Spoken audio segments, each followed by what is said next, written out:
جب آپ یہ سوچ لیں گے کہ دنیا کے رشتے آپ کے ساتھ کسی نہ کسی مفاد کے ذریعے جڑے ہوئے ہیں سوائے چند رشتوں کے، تو آپ کی زندگی بہت آسان ہو جائے گی۔ لیکن اگر آپ یہ سوچیں گے کہ یہ رشتہ میرے ساتھ موت تک جڑا ہوا ہے، یہ مجھے کبھی نہیں چھوڑے گا، تو جب وہ رشتہ آپ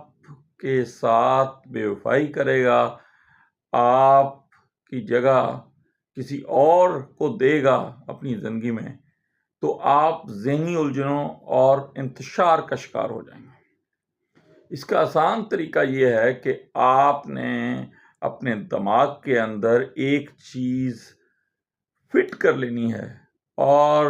وہ یہ ہے کہ میرا دوست صرف میرا واحد اللہ ہے جو میرے ساتھ ہمیشہ رہے گا، یعنی موت تک، پھر قبر میں، اور پھر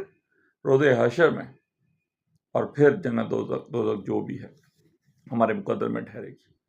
جب آپ یہ سوچ رکھیں گے تو لوگ آئیں گے، جو اچھا کرے گا وہ آپ کے ساتھ رہے گا، جو برا کر کے چلا جائے گا آپ کو دکھ نہیں ہوگا، کیونکہ آپ نے اپنے دماغ کے اندر ایک کرائٹیریا بنا لیا لوگوں کے لیے کہ لوگ آتے ہیں اور چلے جاتے ہیں۔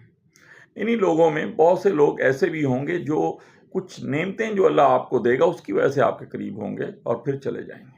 جب وہ نعمتیں آپ سے دور ہو جائیں گی۔ لیکن آپ کا رب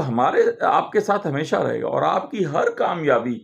آپ کے رب کی طرف سے ہے۔ آپ کو اس کامیابی کی طرف جس نے دھکیلا وہ بھی آپ کا رب ہے۔ آپ نے اپنے دماغ کے اندر جو سوچا وہ بھی آپ کے رب نے آپ کے ذہن میں ڈالا، اور آپ نے جو پلان بنایا وہ بھی آپ کے رب نے آپ کو پلان کے ذریعے سے آگاہ کیا، اور پھر آپ کو کامیابی دی، کیونکہ کن کی مہر لگنی تھی۔ اللہ نے وہ کن کی مہر لگائی تو آپ کی پلاننگ کامیاب ہوئی۔ اس لیے